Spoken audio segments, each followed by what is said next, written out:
Welcome to all. I hope you all are doing well. आज हम लोग देखेंगे एंशियंट इंडियन हिस्ट्री का अगला लेक्चर, या कह सकते हैं फोर्थ चैप्टर। आज हम लोग देखेंगे। पहले चैप्टर में हम लोगों ने सोर्सेस की बात की। दूसरा चैप्टर हम लोगों ने देखा था वो था स्टोन एज या प्री हिस्टोरिक पीरियड। तीसरा चैप्टर हम लोगों ने देखा था इंडस वैली सिविलाइजेशन। और आज हम लोग देखेंगे चौथा चैप्टर जो कि है वैदिक एज या फिर वैदिक कल्चर या फिर आर्यन इन्वेजन टर्म भी जो है यूज़ किया जाता है, हालांकि इस थियोरी को आज के टाइम पे रिजेक्ट किया जाता है। तो पहले जो है इस टर्म को समझने इस चैप्टर में आगे बढ़ने से पहले हम लोग इस टर्म को समझेंगे कि ये टर्म्स क्यों अलग अलग दिए गए। वैदिक एज क्यों कहा जाता है या फिर आर्यन इन्वेजन भी क्यों कहा जाता है। आर्यन इन्वेजन मतलब आर्यों का आक्रमण, ये टर्म भी कई बार डिनोट किया जाता है इस टाइम पीरियड के लिए, जो कि था 1500 बीसी से लेके 500 बीसी। तो अगर वैदिक एज या वैदिक कल्चर की बात की जाए तो वैदिक कल्चर या वैदिक एज नाम इसलिए दिया गया क्योंकि ये जो पीरियड था 1500 से लेके 500 बीसी, इस पीरियड के बारे में जो इन्फॉर्मेशन हमको मिलती है उसका बेसिक सोर्स जो है वो है वेद। 4 वेद हैं, ऋग्वेद, सामवेद, यजुर्वेद, अथर्ववेद।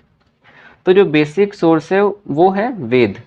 तो वेद चूंकि बेसिक सोर्स है उस नॉलेज का, उस टाइम पीरियड में जो घटनाएं हुई, जो इवेंट हुए, उसका बेसिक सोर्स वेद है, इसलिए इसको वैदिक कल्चर बोला जाता है। वहीं एक टर्म यूज किया जाता है आर्यन कल्चर या फिर आर्यन इन्वेजन, आर्यों का आक्रमण, या फिर आर्यन आर्यन कह सकते हैं संस्कृति।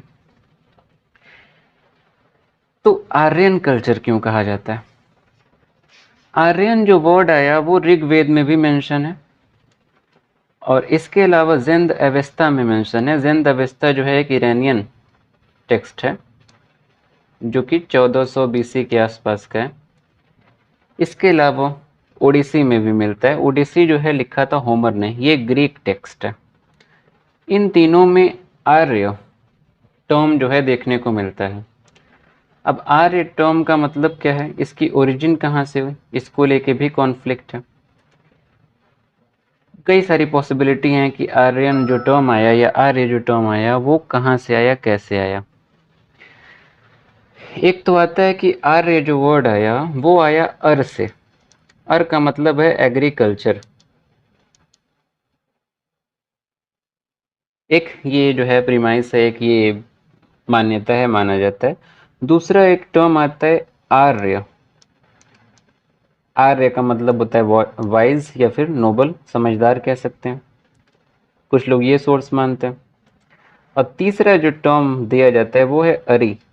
और अरी का मतलब होता है इन्वेडर कह सकते हैं या फिर एक्सटर्नल इन्वेडर कह सकते हैं। इन्वेडर मतलब आक्रमणकारी जो बाहर से आते हैं। तो इन्वेडर वाला टर्म दिया गया था ब्रिटिशर्स के द्वारा। एक महाशय थे, नाम था मैक्स मूलर, उन्होंने बोला। तो बेसिकली कह सकते हैं जो आर्यन इन्वेजन की थियरी थी, आर्यों के आक्रमण का जो सिद्धांत था, वो इसी थियरी से कहीं ना कहीं ओरिजिनेट हुआ था। तो इन वजहों से जो नाम दिया गया वो दिया गया आर्यन कल्चर।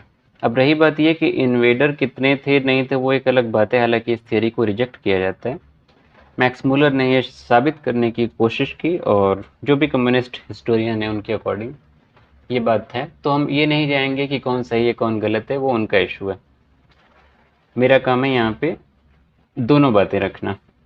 तो मैक्स मूलर ने जो है बोला कि अरी से शब्द आया आर्यन, और अरी से आर्यन शब्द आया मतलब जो आर्य आए वो बाहर से आए और उन्होंने बाहर से आके आक्रमण किया, और इस तरीके से आर्यन इन्वेजन की थियरी अस्तित्व में आई। तो आर्य एक्चुअली में कहाँ से आए थे, कैसे आए थे, वो हम लोग बाद में देखेंगे। तो फिलहाल ये दोनों टर्म्स आई होप क्लियर हो गए होंगे कि क्यों आर्यन कल्चर या आर्यन इन्वेजन बोला जाता है और क्यों वैदिक कल्चर बोला जाता है।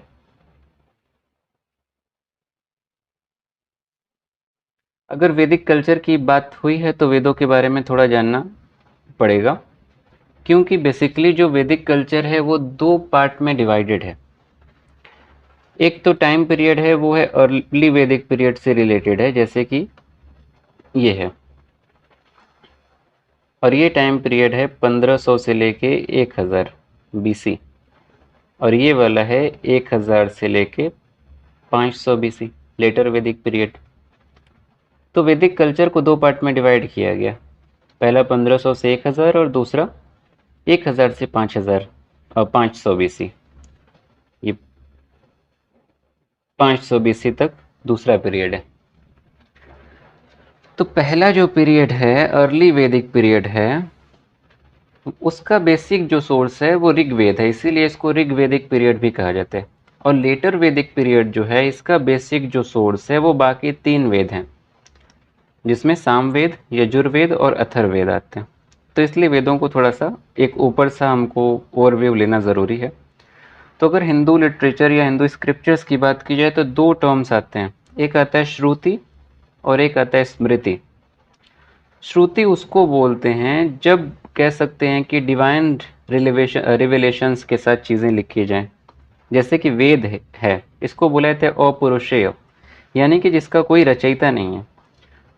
उसको एक तरीके से कह सकते हैं कि आकाशीय पुस्तक कह सकते हैं, आसमानी किताब कह सकते हैं, इसका कोई रचयिता नहीं वेदों का।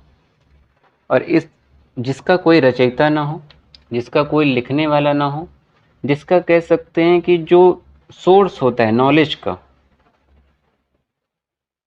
मतलब वो कोई इंसान नहीं होता है, वो कोई इंसान नहीं लिखता है, जिसका सोर्स डिवाइन हो, जिसका सोर्स ऊपर वाले से कनेक्टेड हो, उसको बोलते हैं अपौरुषेय, जो इंसान की कैपेसिटी से बाहर हो। तो वेद जो है अपौरुषेय है, ये श्रुति की कैटेगरी में आता है। वहीं कुछ लिटरेचर ऐसे हैं जो स्मृति की कैटेगरी में आते हैं। अब श्रुति और स्मृति में बेसिक डिफरेंस क्या होता है? स्मृति में जितने भी लिटरेचर आएंगे, जैसे यहाँ पे दिया हुआ इतिहास दिया है, धर्मशास्त्र है, दर्शन है, उपवेद है, पुराण है, इन सभी के जो नॉलेज का सोर्स होता है वो श्रुति से होता है। श्रुति में जो बातें कही गई होंगी या कही गई हैं, उन बातों के अकॉर्डिंग इन सारे टेक्स्ट में चीज़ें लिखी गई हैं, कही गई हैं। तो यानी कि अगर श्रुति में मेन नॉलेज, जैसे कि हम बताएं ये वेदों में है, 4 वेद में, तो इन 4 वेदों के अकॉर्डिंग इसमें सारी चीज़ें लिखी गई हैं स्मृति में। आई होप दोनों के बीच का जो डिफरेंस है वो क्लियर हो गया होगा। तो अगर श्रुति में ही थोड़ा सा अंदर घुसा जाए तो श्रुति में जैसे कि 4 वेद की हम लोग बात करते हैं, और उन 4 वेदों में जो ऋग्वेद है वो सबसे पहले लिखा गया। ऋग्वेद का अगर टाइम पीरियड देखा जाए तो 1500 से लेके 1000 BC के आसपास, इसी बीच में इसका टाइम पीरियड माना जाता है। और ऋग्वेद जो है सबसे पुराना वेद है, और उसके बाद सामवेद, यजुर्वेद और अथर्ववेद लिखे गए 1000 BC से 500 BC के बीच में। अगर इसमें ऋग्वेद की बात की जाए तो ऋग्वेद में टोटल 10 मंडल हैं और लगभग जो है 1028 हाइम्स हैं, यानी कि श्लोक हैं, और उसमें 10,600 के आसपास मंत्राज हैं। जो भी इसमें श्लोक हैं वो भगवान की प्रेज में दिए गए हैं, जैसे कि अग्नि हैं, इंद्र हैं, मित्र हैं, वरुण हैं, इन सबको प्रेज किया गया उन श्लोकों के माध्यम से।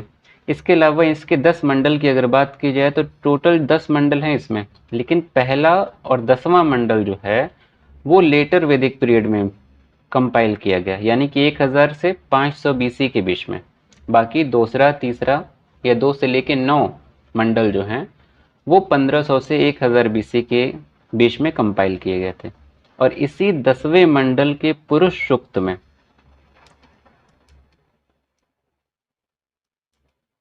10वें मंडल के पुरुष सूक्त में जो है हमको पता चलता है वर्ण सिस्टम के बारे में।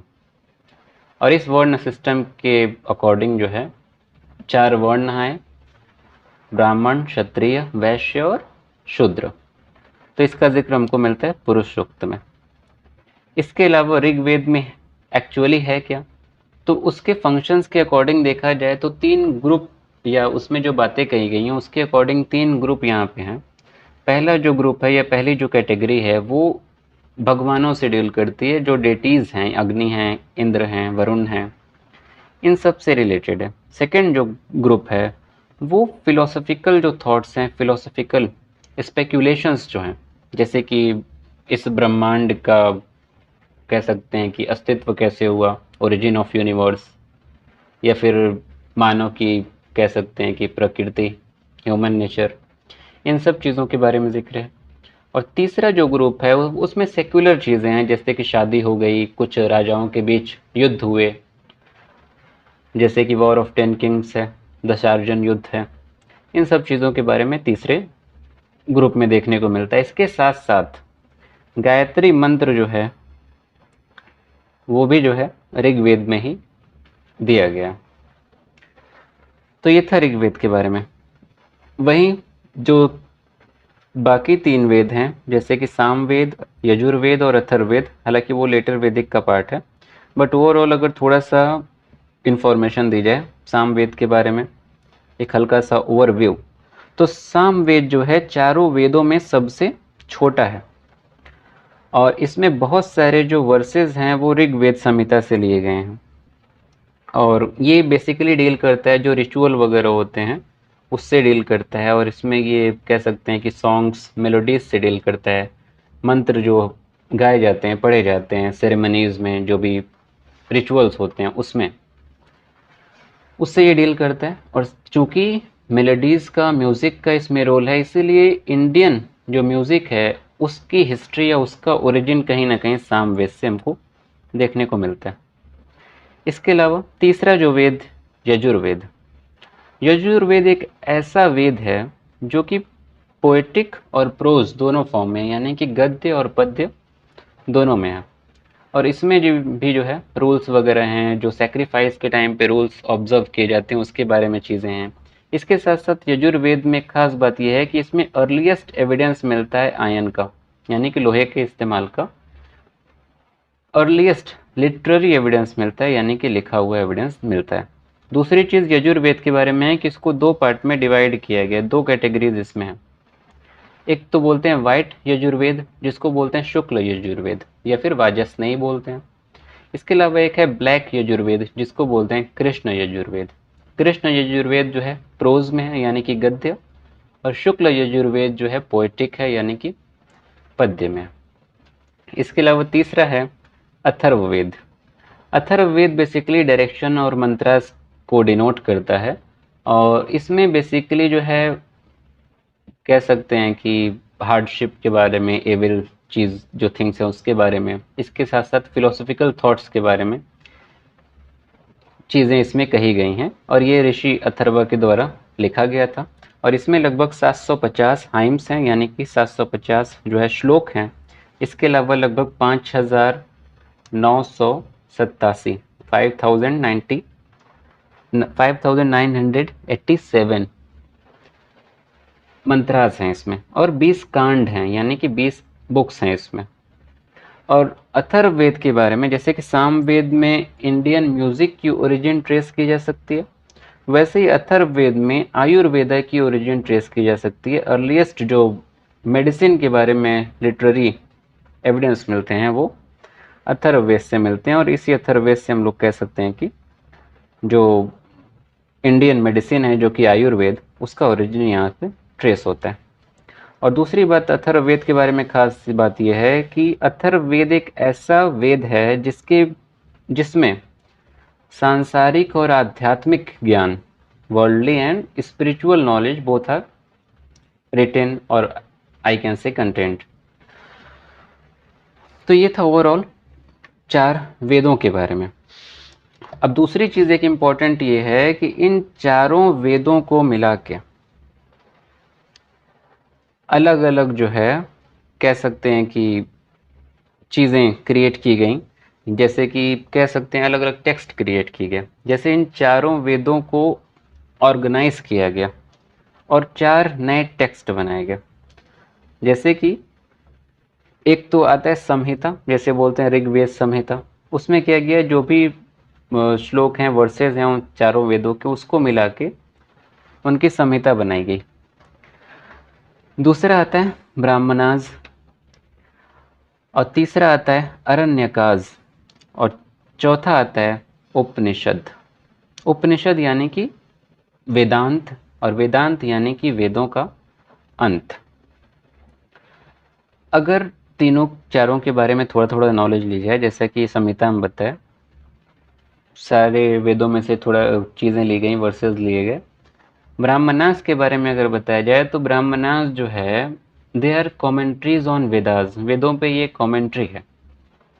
और ये बेसिकली जो वैदिक रिचुअल्स हैं, सेक्रीफाइसेस हैं, जो वैदिक रीति रिवाज हैं, जो सेक्रीफाइस किया जाता था, बलिदान वगैरह, उससे डील करता था ये। और बहुत सारे ब्राह्मणास हैं, और इसमें जैसे कि एक नाम आता है ऐत्रेय ब्राह्मण का। ऐत्रेय ब्राह्मण में हमको पहला एविडेंस मिलता है डिवाइन जो थियरी है, या किंगशिप जो थियरी है, जैसे कि राजा अपने आप को भगवान से या ऊपर वाले से कनेक्ट करता है, जैसे कि बलबन ने किया। तो इसका पहला लिटरेरी एविडेंस हमको ऐत्रेय ब्राह्मण से मिलता है। इसके अलावा अगर जो है अरण्यकाश की बात की जाए, तो अरण्यकाश, अरण्य का मतलब होता है जैसे कि फॉरेस्ट, तो इसीलिए अरण्यकाश को फॉरेस्ट लिटरेचर भी बोला जाता है। और ये बेसिकली उन जो है संतों द्वारा लिखा गया जिन्होंने अपना घर छोड़ दिया और फिर जो है एक तरीके से सन्यासी, जो अपना जीवन है मोह माया उसको छोड़ दिया था, उनके द्वारा वो कंपाइल किया गया। और इसके अलावा चौथा जो है वो है उपनिषद। उपनिषद यानी कि वेदांत, और वेदांत यानी कि वेदों का अंत। यहाँ पे लगभग जो है 108 उपनिषद हैं। और उसमें अगर कुछ इंपॉर्टेंट उपनिषद की बात की जाए तो छंदोग्य उपनिषद आता है, यहाँ पे आई थिंक होगा, देख सकते हैं आप लोग। जैसे छंदोग्य उपनिषद है, ये जो है मंत्रों का जो उच्चारण है, जो जाप किया जाता है, उससे रिलेटेड है। और इसमें जो है मेंशन है देवकी पुत्र का, यानी कि कृष्ण के मतलब बचपन है, जो देवकी पुत्र का बचपन है, उसका जिक्र यहाँ पे देखने को मिलता है। इसके साथ साथ कठोपनिषद एक है, यहाँ पे देख सकते हैं। कठोपनिषद में जो है नचिकेत और वो यम जो हैं, मृत्यु के जो देवता हैं, यमराज कहा जाता है, उन दोनों के बीच में वार्तालाप हुई और उनकी कन्वर्सेशन इसमें है। इसके साथ साथ बृहद्र नायक उपनिषद है, ये जो है कैसे आत्मा का ट्रांसमाइग्रेशन होता है उसके बारे में डील करता है।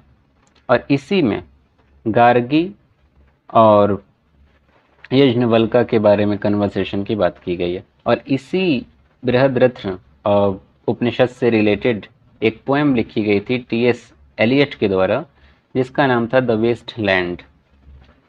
और एक इम्पोर्टेंट, जैसे कि ये देख सकते हैं मुंडोक उपनिषद। और मुंडोक उपनिषद के बारे में खास बात यह है कि इसी उपनिषद में सत्यमेव जयते, जो कि हमारा नेशनल स्लोगन है, वो यहीं से लिया गया था। तो ये ओवरऑल एक ओवरव्यू था, जो इंडियन नॉलेज ट्रेडिशन है या फिर हिंदू स्क्रिप्चर्स का जो भी एक फ्लो चार्ट था ये। तो अगर शॉर्ट में इसको कॉन्क्लूड किया जाए तो जितने भी स्क्रिप्चर्स हैं उसको दो पार्ट में डिवाइड किया गया, श्रुति और स्मृति। श्रुति यानी कि सुनने से रिलेटेड है, और उसमें आते हैं बेसिकली चार वेद, ऋग्वेद, सामवेद, यजुर्वेद, अथर्ववेद। ऋग्वेद 1500 से 1000 बीसी के बीच में लिखा गया, और सामवेद, यजुर्वेद, अथर्ववेद 1000 से 500 बीसी के बीच में लिखा गया। और इन सब के बेसिस पे, इन चारों वेदों के बेसिस पे चार और टेक्स्ट आए। एक तो संहिता, दूसरा ब्राह्मणास, तीसरा अरण्यकाश, और चौथा उपनिषद। वहीं स्मृति है, स्मृति में जो बातें हैं उसका सोर्स है श्रुति। श्रुति की नॉलेज के अकॉर्डिंग स्मृति की रचना की गई। और उसमें आता है इतिहास आ जाएगा, इतिहास यानी कि रामायण, महाभारत, भगवद गीता वगैरह आ जाएंगे। इसके अलावा धर्मशास्त्र हैं, मनुस्मृति वगैरह यहाँ पे दिया हुआ है। इसके अलावा दर्शन है, षट दर्शन बोलते हैं या षट दर्शन बोलते हैं, यानी कि 6 दर्शन जो हैं, दर्शन शास्त्र का ये टॉपिक है, इसमें एक्सप्लेन करने का कोई मतलब नहीं। इसके अलावा उपवेद है, आयुर्वेद वगैरह, धनुर्वेद है, गांधर्व वेद है, और पुराण है। तो ये सब सारी चीज़ें। अच्छा, एक इम्पॉर्टेंट चीज़ है वेदांगाज, वेदों के अंग, ये भी जो है स्मृति है। वेदों के अंग जो है वो इम्पोर्टेंट हैं। अगर वेदांगास की बात की जाए तो 6 वेदांगास हैं। वेदांगास यानी कि वेद धन अंग, या फिर इंग्लिश में बोला जाए तो लिम्स ऑफ वेदास।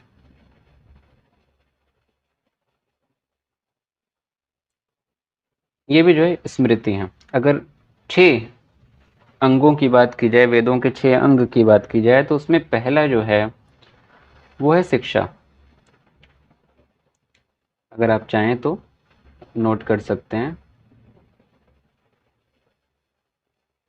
पहला है शिक्षा, दूसरा है व्याकरण, तीसरा है छंदास या छंद, चौथा है निरुक्त, पांचवा है कल्प, और छठा है ज्योतिषा या फिर ज्योतिष। अगर सबके बारे में थोड़ा बात की जाए हल्का फुल्का, तो शिक्षा यानी कि सीधी सी बात है कि जो है थोड़ा सा नॉलेज से रिलेटेड है, तो ये बेसिकली ये प्रोनाउंसिएशन की बात करता है, फोनेटिक्स की बात करता है। और सभी अंगों के लिए नाम भी दिया गया, जैसे ये वेदों के अंग हैं तो इसका इंसान के अंगों से एक नामकरण किया गया। तो शिक्षा को जो है नोज के तौर पे, नाक के तौर पे डिनोट किया गया। इसके अलावा व्याकरण यानी कि सीधी सी बात है, व्याकरण यानी कि ग्रामर की बात हो रही है, तो व्याकरण को जो है फेस से डिनोट किया गया, चेहरे से। वहीं छंद की बात की जाए तो ये पोएटिक मैट्रिक्स की बात करता है, और इसको लेग से डिनोट किया गया, यानी कि पैरों से डिनोट किया गया। वहीं निरुक्त है, निरुक्त को ईयर्स से यानी कि कान से डिनोट किया गया। और कल्प जो है, ये बेसिकली कल्प यानी कि रिचुअल्स जो फॉलो होते हैं उसके बारे में है, और इसको जो है हैंड से डिनोट किया गया, हाथों से। और लास्ट है वो है ज्योतिष, और ज्योतिष यानी कि एस्ट्रोनॉमी की बात हो रही है, और इसको आइस से डिनोट किया गया, आंखों से। तो ये 6 वेदांग हैं या फिर वेदांगास हैं या फिर लिम्स ऑफ द वेदास कह सकते हैं। तो ये 6 भी स्मृति का पार्ट है। वहीं जैसे इतिहास की अगर बात की जाए थोड़ा सा उसमें, तो रामायण जो कि सबको पता है, और इसको लिखा था ऋषि वाल्मीकि ने। और वहीं महाभारत है, इसको वेद व्यास ने लिखा, और महाभारत में लगभग 8800 वर्सेज हैं, और इसको बोला जाता है जय संहिता। तो आज के लिए आई थिंक इतना ही, रहने देते हैं, लेक्चर बहुत लंबा हो जाता है। तो ये एक ओवरऑल कह सकते हैं कि ओवरव्यू था। कल हम लोग देखेंगे मेन आर्यन कल्चर देखेंगे, वैदिक कल्चर देखेंगे, या आर्यन इन्विजन देखेंगे, सारी थियरीज भी देखेंगे, और एक्चुअली में आर्यन आए कहाँ से भारत में, कब आए, कैसे है, वो सारी चीज़ें देखेंगे। और उसमें बेसिकली हम ये लोग डिवीज़न भी जो है अच्छे से क्लियर करेंगे, और फिर उनका माइग्रेशन देखेंगे, कैसे वो कहाँ से आए। ये आप देख सकते हैं यहाँ पे मैप। तो आज के लिए इतना ही। I hope you liked the lecture, and उम्मीद करते हैं कि चीज़ें क्लियर होंगी, और अगर क्लियर नहीं है तो आप कमेंट कर सकते हैं। So thank you, and please share with your friends and also like it.